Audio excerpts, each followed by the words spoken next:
Hi everyone, today I'm going to be showing you how to make a simple small crochet pumpkin.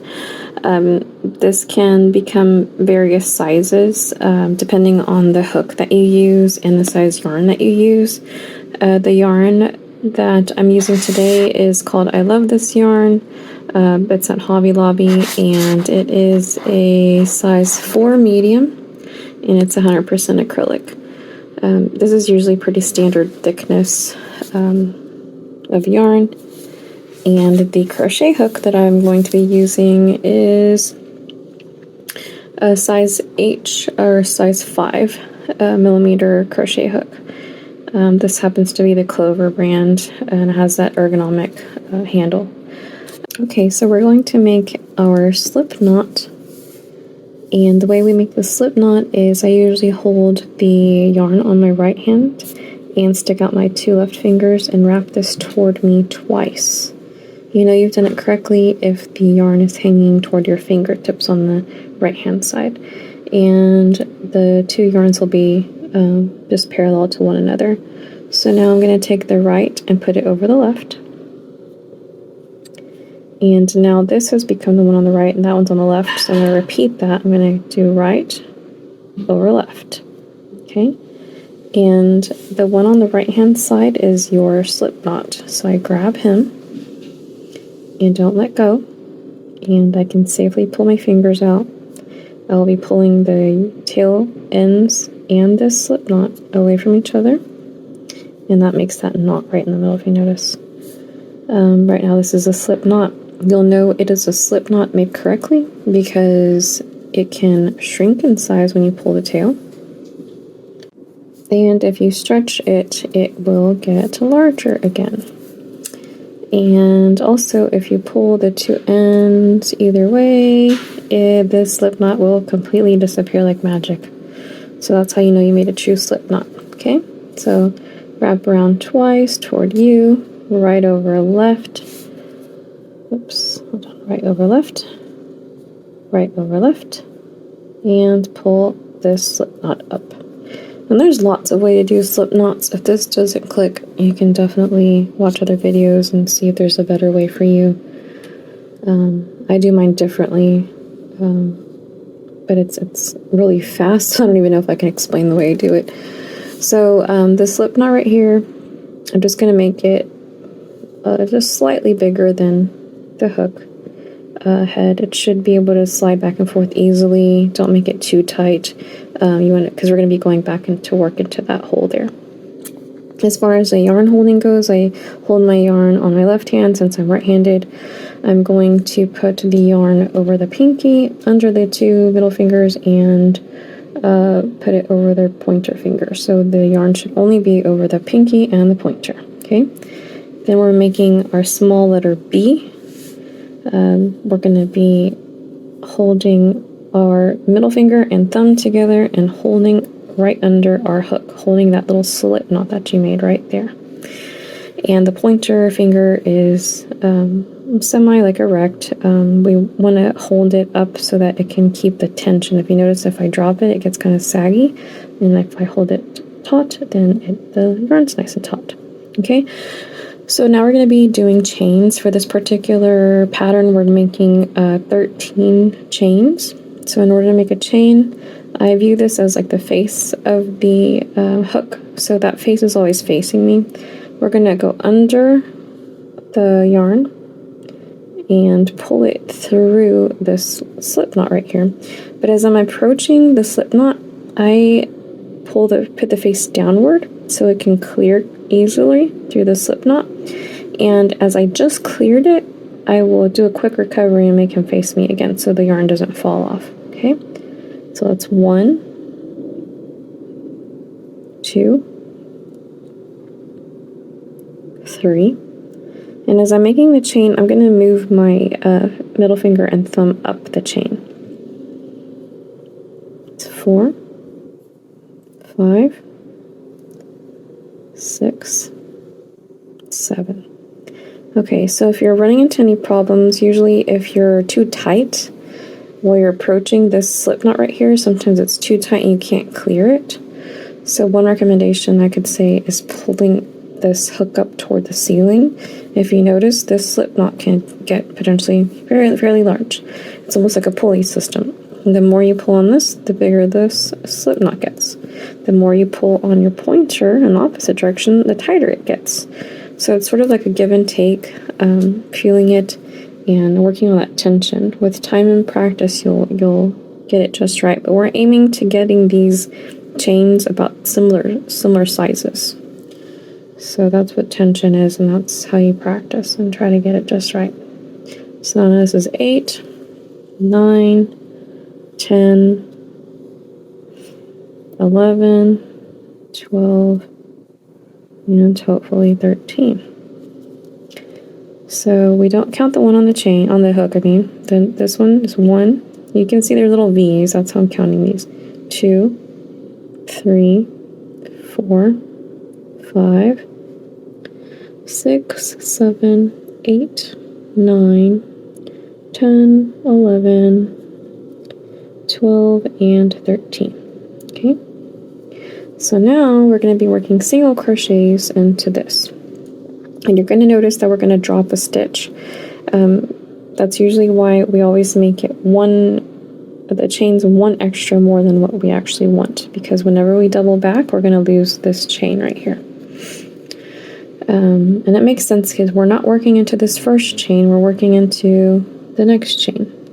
If you were to work in that first one, you're going to undo the work that you just did.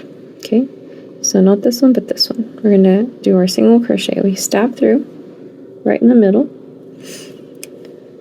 We clear this to the side, right?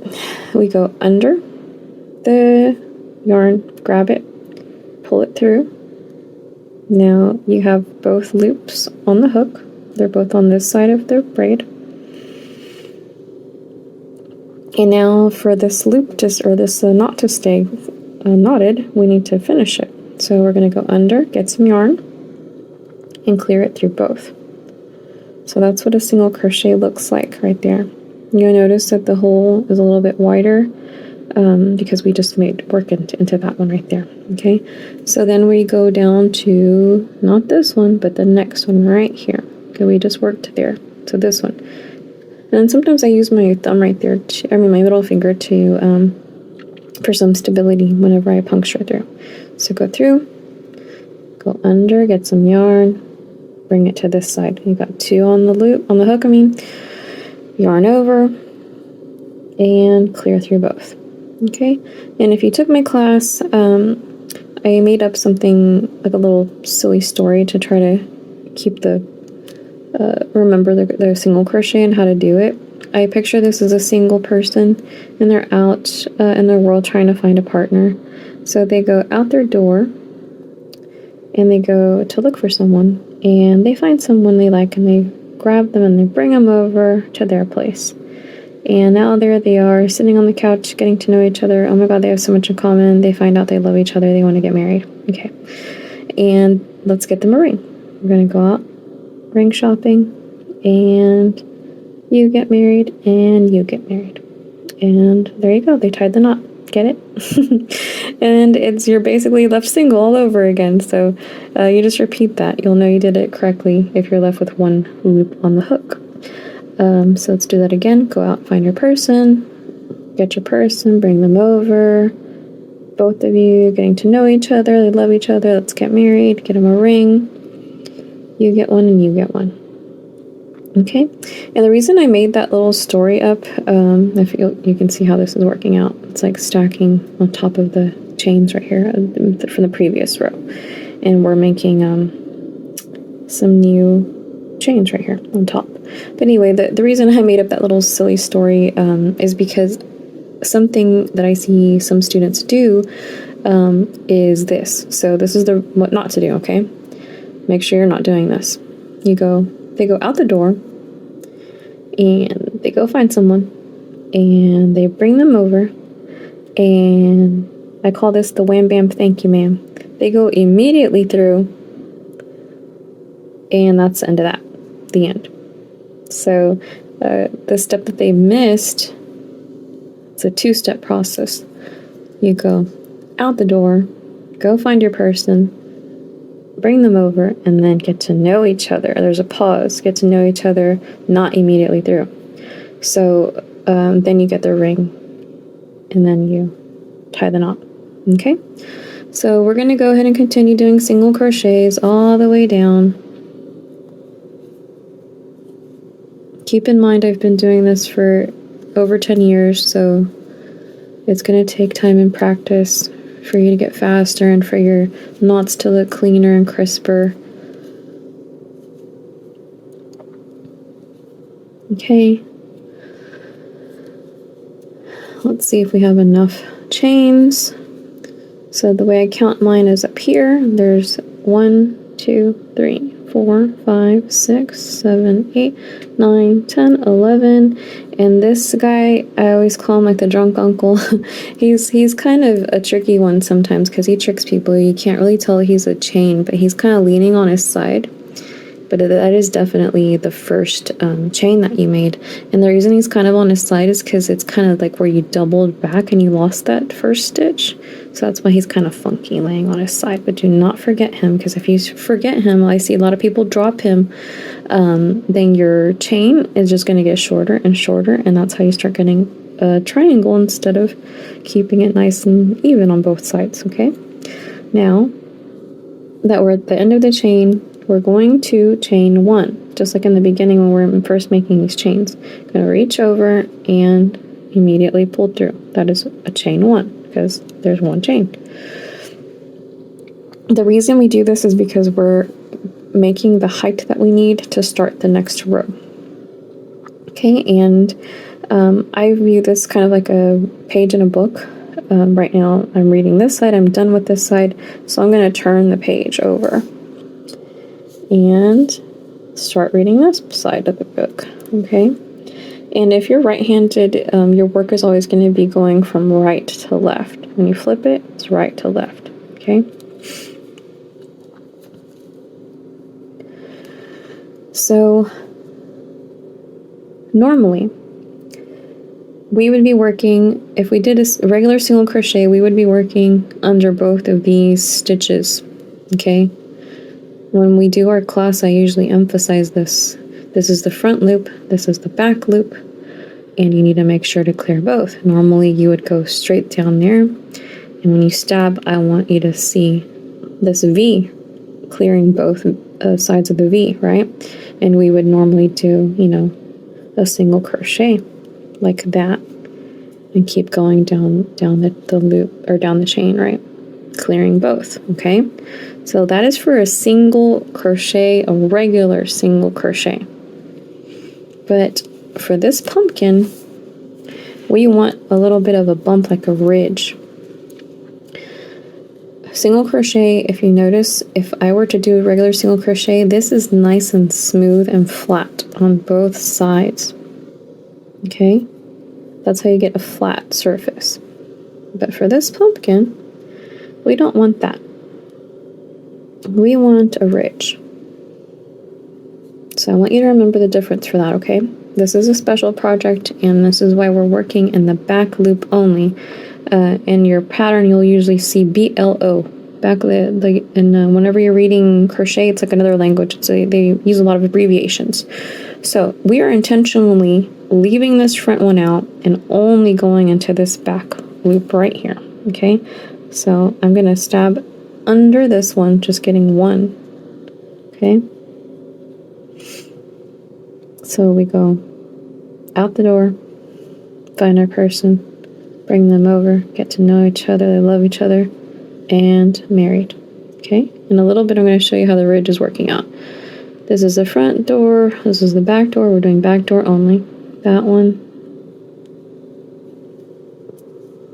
back door, back loop only right there, back loop only, okay? And we, at the end, should have 12. If you have more or less, it's because you either crocheted 2 times in one spot, you get extra, or if you skip one entirely, you will lose stitches and you'll have less. But you can start seeing that this little ridge is starting to form. This little raised bit here. Okay, that is what we want. That's what we're looking for. That's how you know you're doing it correctly. back loop only, single crochet, one in each.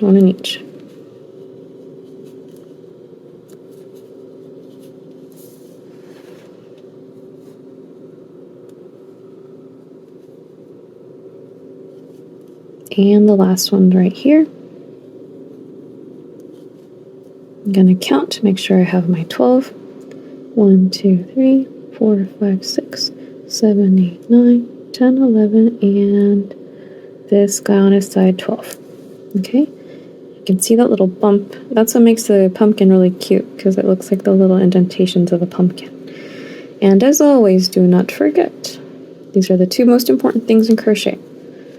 Don't lose stitches, and at the end of each row you need to chain. The pattern will tell you need to chain 1, chain 2, chain 3. It just depends on the stitch you're planning on making in the next row. Since we're just making single crochets, we're only chaining 1 to get the height we need. And we're done with this page of reading, so we're going to flip the page and turn it and start working on this side. You'll notice it's a little indentation on this side as well. Okay, so once again, back loop only, this very first one. If you notice, this is the chain 1 right here. This is the chain on the hook. This is your chain 1.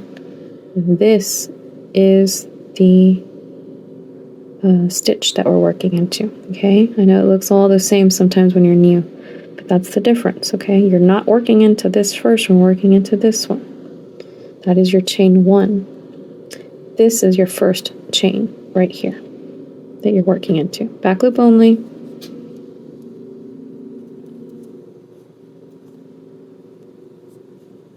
And we're going to be making a total of 24 rows.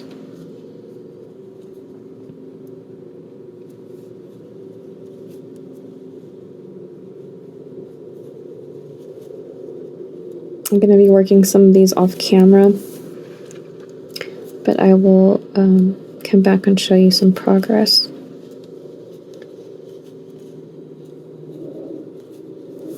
So remember, back loops only. And it's good to turn your work. I like to turn it toward me like that, so I can see what's what. I can see this is the front and this is the back. I'm doing only the back.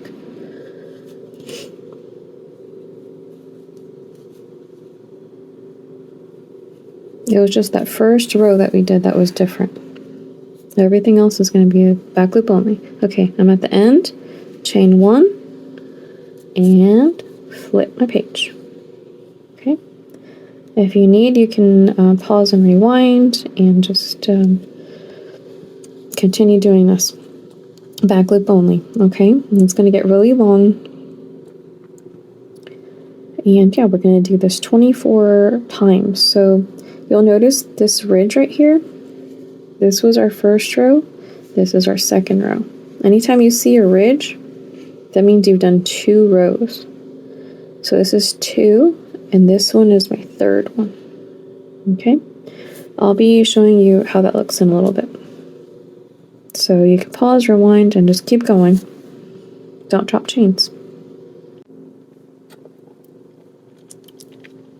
Alright, I'm back, and I have my 24 rows. Should look something like this.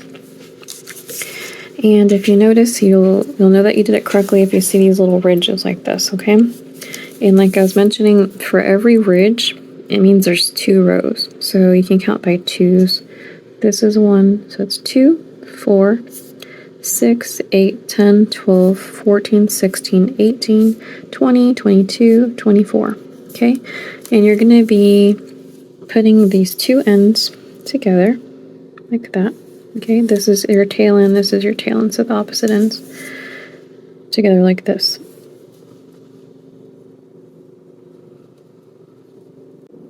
And again, we're going to be working from right to left. And this time we're going to be joining these 2. Okay, so we're going to actually have like a little tube when we're done. And this time we're going to be making a slip knot, which is, I don't know if you remember from earlier, my Wham Bam Thank You Ma'am stitch. So we're going to be going in the back loop only for this front one, back loop only. And then we're going to be finding that very first stitch from the other side, and going under both of those, okay? So we're going out the door, out of both the front and screen door here, going and grabbing our person, coming all the way through all of these, straight through, no pausing, okay? Again, this front flap is only the back loop there, and then we're looking for the next stitch here, right there. Go through that one, grab some yarn, and go through, go through, go through, all the way. Okay, we're going to be going all the way, doing the same exact thing all the way down. So it should probably happen 12 times since you have 12 stitches. This is my third one. We're just lining it up as best as possible and making slip stitches all the way down. Back only. And the reason you're doing back only is so you can continue that ridge, so it'll look uniform with the rest of the work.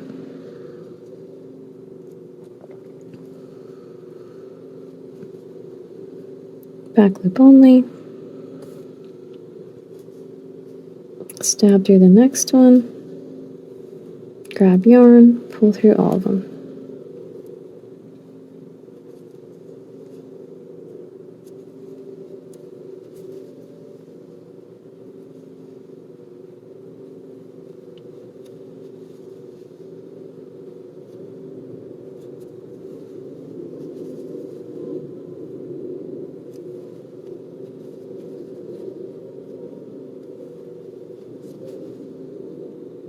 And we're coming up on our last one, and that is what it should look like. So I made another little ridge right there. Okay, now we're going to be leaving, I'd say about a foot, maybe 12 inches or so of yarn here, so that we can close the top of this pumpkin. Okay, so we're going to be cutting this yarn, leaving a long tail, and make sure that you pull this last chain all the way through to finish off, okay? And we're going to be using our tapestry needle.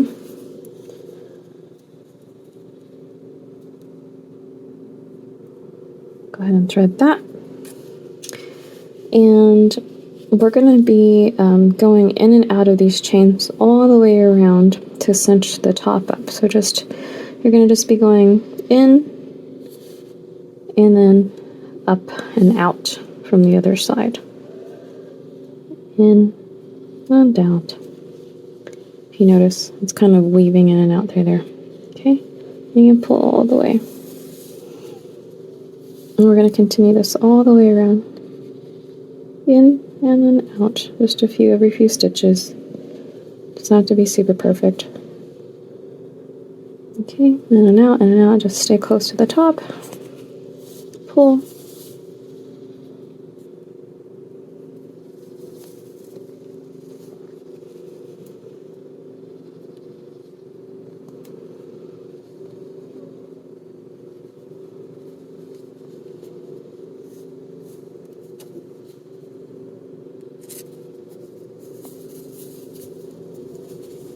And we're almost at the beginning.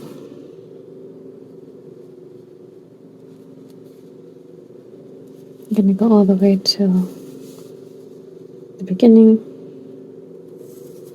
And now, tucking my ends in there, we're going to be pulling the tail, and you're going to see it cinch up. Just pulling. Okay. And you can actually make some knots with the two tail ends a couple of times to try to make sure it stays put here.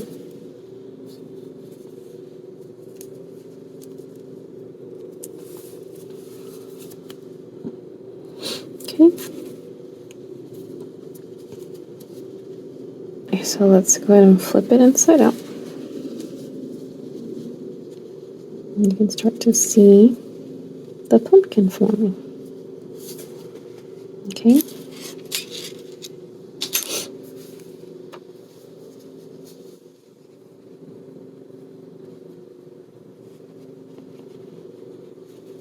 Okay, we have our polyfill.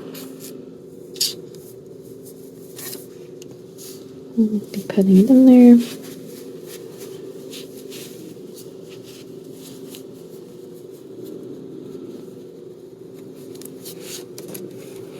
And we're going to be doing basically the same thing on this end. So we can just start wherever, go in and out, just on the top side, just like we did earlier. In and out, in and out.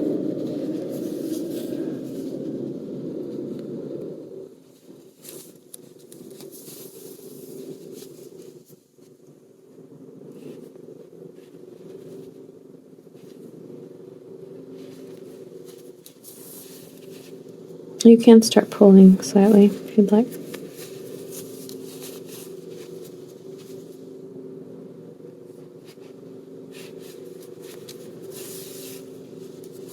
Help keep that stuffing in place.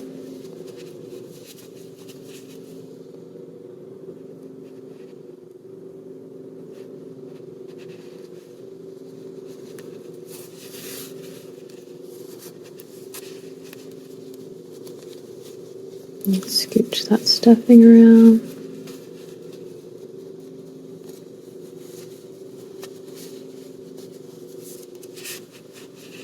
I'm actually going to put a little bit more before I close it up.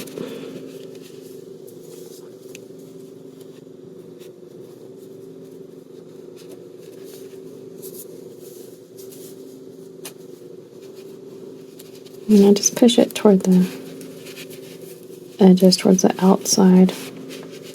Make sure it really gets in those spaces.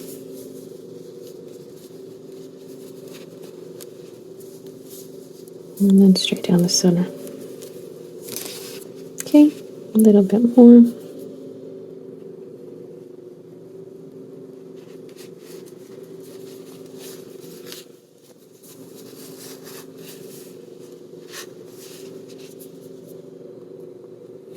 I think we're just about back at the beginning.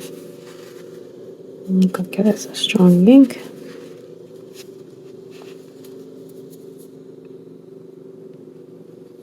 And close this up. I'm putting it through and coming in on the other side. And I'm going to go actually down the middle and come out on the other end. And it'll help make, the pumpkin a little bit flatter. So I just went straight through the bottom and out the top. I can do that a couple of times, really. Straight down the middle, out the other side. Oops.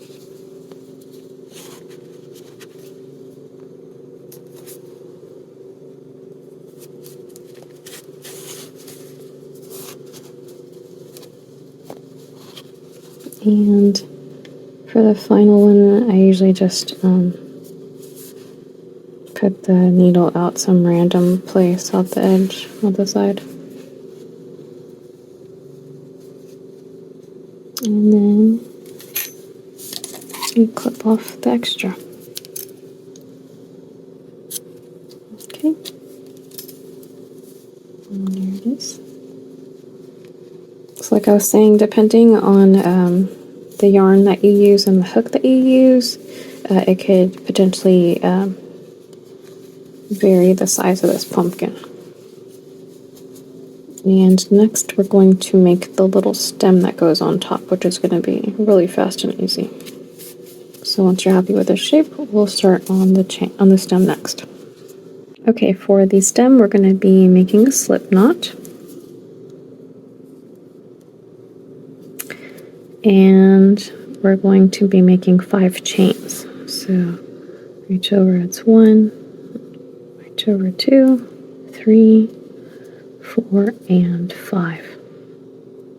So that's it for that. And we're going to go ahead and leave a little bit of a tail. Sorry. And snip.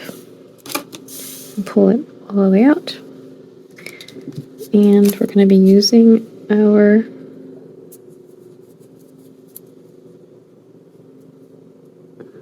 Tapestry needle again.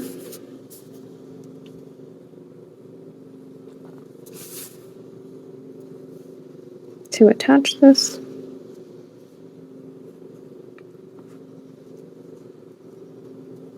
And go out the side.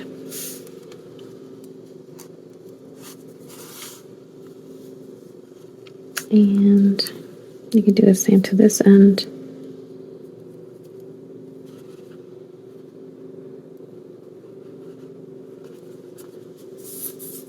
I think I like the idea of coming out the same stitch that you put that first guy through. And making a knot with these.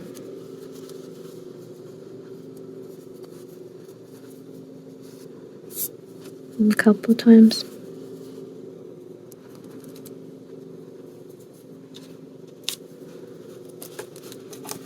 And clipping it short. And then I like to hide this in my work. And stabbing it in. And there you go. You got your little stem. And your cute little pumpkin. I hope that helps. If you need help, you can leave some comments. If you like the video, please make sure to like and subscribe. And yeah, I would love to see your pumpkins if there's a way to share them. You can follow me on social media at Girl on Arts. Thanks for joining me in this video, and I appreciate it. Thank you.